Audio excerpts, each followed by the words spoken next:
to the next speaker, who is Andrea Rizzi from the Forschungsinstitut Jülich. And he will talk about QM, binding free energy estimations. Thank you. Thank you very much to you and all the organizers. I'm very excited to be here. It's been a while since I've been to this meeting, and this felt a bit more like a reunion than a conference at time so far. I've been thinking about this problem for a few years now, since I joined as a postdoc the groups of Paolo Cardoni in Forschungszentrum Jülich and Michele Parinello at the Italian Institute of Technology. There are several reasons why we think this is an interesting problem. The first is that this is a perfect testbed for this kind of targeted free energy methodologies that I want to talk about today. And I really think these kind of methodologies are going to change how we routinely do alchemical calculations in the very next few years. Maybe the second set of reasons is the most obvious one. If you introduce QM, you have a better modeling of the electrostatics and difference when you switch from protein to water environment, or when you change conformation, especially in water. And you may have at hand a potential that is a bit more transferable to, let's say, atypical groups or even metal ions. The proteins bound to metal ions abound in the PDB, and force fields are not that great at handling them easily. But the final reason is that this is more generally representative of maybe the main problem in molecular simulations, right? It's a problem of trade-off. From one, on one hand, you have a potential that give you hope to actually sample enough to converge some statistic, and on the other one, you have one that maybe models the relevant physics a bit better, but it's just too expensive to be practical, and molecular simulations are full of these cases. Even machine learning potentials, different machine learning potential architectures have different trade-offs on time to answer, data efficiency, generalizability, etc. So as long as we'll have the need to sample more or sample bigger system, these trade-offs we're not going to get rid of these trade-offs. And of course, I'm not the first one that thinks about these problems. People have been using the framework of reference potential since the 90s, since Gao. And the main idea is you do the bulk of the sampling with the cheap potential. So as an example, you do a relative free energy calculations with the force field. And then you simply compute a correction from the force field to, in this case, the QMMM. The advantage is you get rid of extensive sampling with the extensive potential, and you can focus only on the endpoints, on correcting the endpoints. Of course, this is practical only if this step is practical. We know that this is at least possible to get some statistic out of this, to converge it. Can be accurate, can be not accurate, but this one is still challenging. This step is still quite expensive to converge at the moment. Ideally, we would like to avoid any sampling at all from the QM, because that can be very easily becomes the bottleneck of the entire calculation. And in principle, standard free energy perturbation or Zwanzig exponential averaging gives us a tool to do it, right? So you just sample from the force field. You still need to evaluate all of these points that you sample from the force field at the high level, but you can evaluate every few picoseconds rather than femtoseconds, which is the big advantage. So this is great. Of course, the problem is the infamous problem of poor overlap. And for these kind of applications, that's essentially every time the case. And this is mostly, like in large portion, due to the stiff degrees of freedom, like even only if the bond length changes a bit from the force field to the QM, you get no overlap at all. How much is this a problem? So we've been playing with the HYPEN data set. This is a very nice data set that was developed by Stefan Boresh and Lee Woodcock and others, exactly to test this kind of perturbation between Hamiltonians. And they also feature some very amusing references to Western moving that for me is a big plus. And very importantly, they provide input file, they provide converged estimates computed with non-equilibrium calculations, which made all the difference in the world in this project, from the force field to a semi-empirical Hamiltonian, at least for a subset of compounds. So what happens if you apply free energy perturbation to this? Just to give you a hint of how bad the situation is. Well, on average, even for relatively small molecules, after about 1 million samples, you still get errors of 2-3 kilocalories per mole. I mean, at this point, you can. This is equivalent to a nanosecond worth of simulation directly at the QM. So it makes the method completely moot, right? Of course, there are solutions to the problem of poor overlap. It's adding intermediates, but for QM calculations, this is as expensive as running the QM, right? So this is off the table. And this is where targeted free energy methods enter. They provide a different solution. So instead of trying to compute the free energy difference between two states that have very poor overlap, you introduce a map here. So this map simply takes an input configuration and transforms this input configuration. You do it for all your samples, you obtain a different distribution. And this distribution, we know what it looks like. It's still a Boltzmann distribution, and it has an effective potential such as this. And very importantly, this kind of transformation, you can do it without changing its free energy. So what's the trick that we can use? If we can take this distribution and transform it into something that has a much better overlap with the QM, you can instead solve this problem, which is much easier to converge, rather than this one, which is hard. Yeah, it's not a coincidence that Jarzynski advanced this method. It's to make an analogy, this is very similar to the non-equilibrium switching calculation. Just instead of using a configuration transformation driven by molecular dynamics and a non-equilibrium protocol, you have a deterministic map between configurations that does not preserve necessarily the volume of phase space. But so if you get the perfect map, if you get a map that transforms this force field distribution into your QM distribution, this provably reduce the convergence time to 1. So you evaluate one energy difference and you get the correct free energy. Of course, this just moves the problem, right? But it moves the problem from lack of overlap, over which we have essentially no control, to the problem of finding a good map, which we can think something on how to solve it. Yes, this finding a good map has been the bottleneck so far, until very recently. So these ideas of changing this configuration have been around since the 80s. And many people worked on this, and I've only added a few milestones that I found significant. But I think the turning point happened in 2020 when Winsberg, Ballard, and the people at DeepMind realized, well, this is a complex nonlinear function. Maybe we can learn it.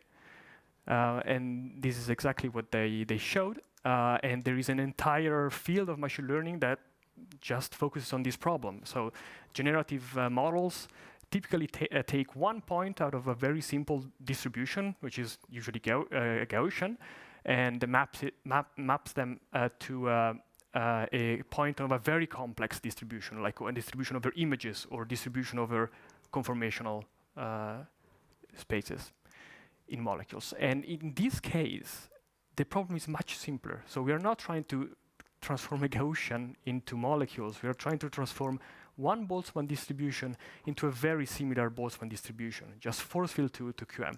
So we have a good chance here to learn a useful map in reasonable time. And among the various generative model flow, normalizing flows are fit the task perfectly, because they are invertible by construction. They can compute the Jacobian very quickly. Both of these are necessary conditions to apply the methodology. And so this is what happens when you apply this method to this very same set. So first of all, we managed to converge this to the reference calculation in the IPEN dataset to on the order of 0.01 kilocalories per mole, which as someone that had experienced constant reproducibility nightmares during his PhD, it's like comfort food. But we also managed to do it quite fast. So this took about 10,000 samples, and you get errors below 0.1 kilocalories per mole. These on one node with 48 CPU. This is semi-empirical, so granted, this depends on the level of theory you're using, but this took less than an hour for each of these corrections. So the first attempts did not go great, so we had to implement a couple of tricks to make this work. We played a lot with the neural network architecture. It helped, but to be honest, it didn't. The gains were marginal, let's say. There were two fundamental problems that we had to solve to make this effectively practical. And one of them is that training these models is extremely expensive. So usually you train this map by minimizing the KL divergence between these two distributions, the one you learn and your target one. And the expression of this loss function requires you to make a quantum mechanical calculation. And this is not like machine learning potential. It's not like you can pre-compute them only once and then reuse them, because the map is inside. You compute the QM energy of the mapped configuration, and this changes at each optimization step. So even when you visited the same point twice, you need to make a different QM calculation. And this is easily the bottleneck of the whole procedure. And the second problem is a bit more subtle. So this loss function is actually an upper bound to the free energy estimate, which means that when you push down the loss, you drag down the free energy difference with it. And in the case of overfitting, this generates large systematic errors in your estimate. It starts to become very, very negative and very, very quickly, because it's so easy to learn this map, at least for this system that we played with. This is a problem because in data scarce regimes, like the one in molecular simulations, you would like to use the data that you in the training set also to evaluate the free energy estimate. So what can you do about it? You have essentially two possible solutions. I mean, these are the most classic ones. The one is to use a validation loss. This is not a great idea, even only because evaluating the loss, as I said, is very expensive, and you don't want to waste calculations. But also in the very few cases where I try to apply this, it turns out the validation loss is not a very good heuristic that is sensitive for this kind of overfitting, because these free energy estimates are actually dominated by very few points. And if you have a very small validation set, like you have to be able to evaluate, the validation set is not going to pick up these points. And the second one is, well, you split the data. You train on a set, and then you evaluate on an independent one. This works. I mean, to be clear, your estimate will have a bias also on the evaluation set. It's like free energy estimate. The convergence is from above. But empirically, we found this is the error due to overfitting on the training set can be much larger than the one in the evaluation set. This is the heuristic that we suggested when we found this problem during our first work. When we applied it on a molecular system, it came with a lot of trouble. First of all, this introduces a trade-off. Like, how many resources do you allocate to training? How many resources do you allocate towards evaluating? Both in terms of data and amount of epochs you're training. So this is introduces a lot of hyperparameters, critical hyperparameters here. At some point, there is a trade-off. If you train too much, this is not effective anymore. So the idea that we worked on was, well, during this training set, we are actually computing a lot of QM calculations.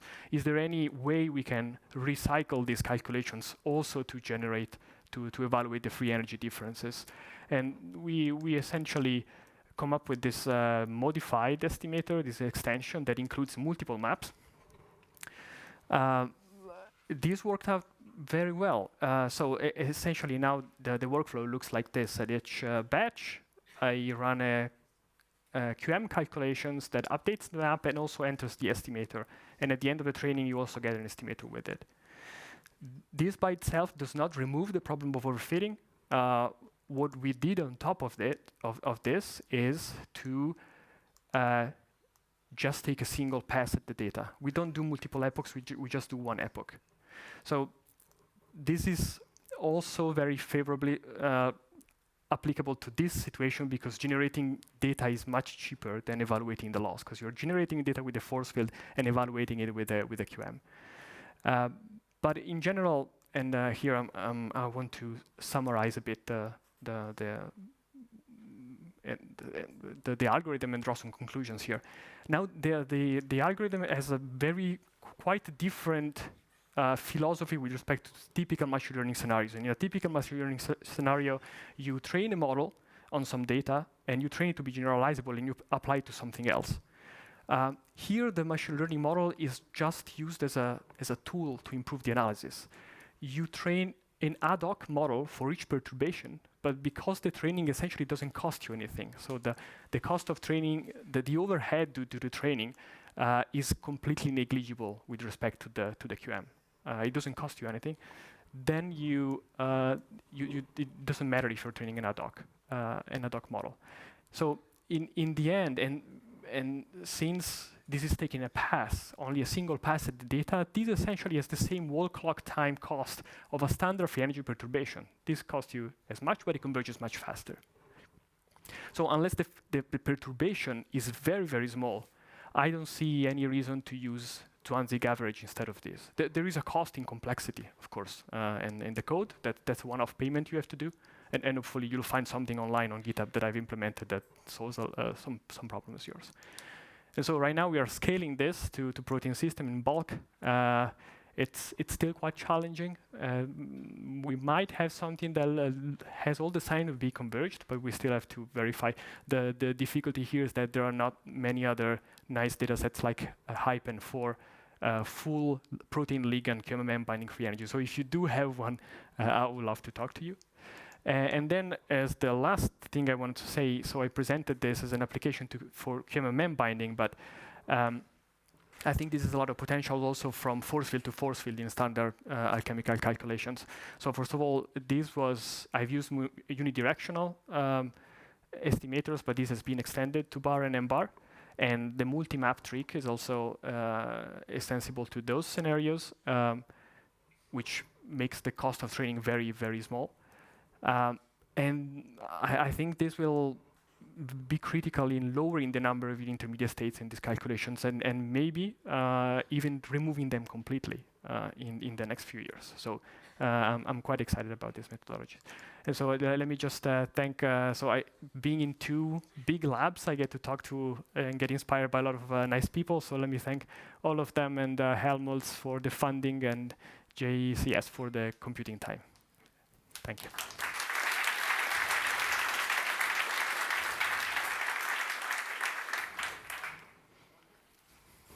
Hello? Yeah. Okay, so any questions to this talk?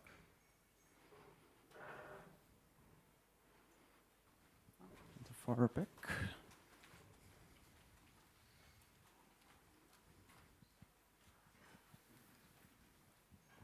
Hi, nice talk.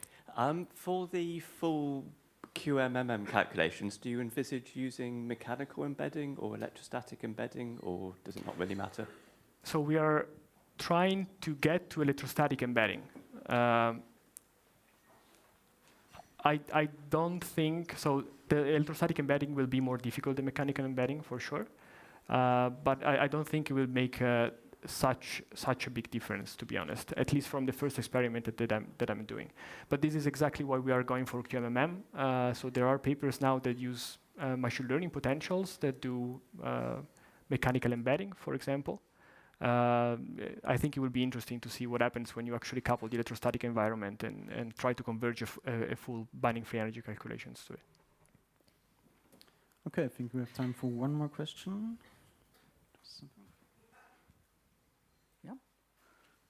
One of the topics that hasn't really surfaced here yet, but needs to be addressed, is formally what one does with uncertainty quantification when one introduces models.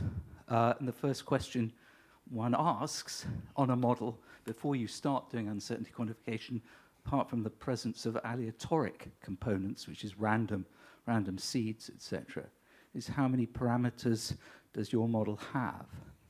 Now, most molecular dynamics codes, people don't talk about them very much, but interaction potential force fields have hundreds of parameters in them, probably thousands.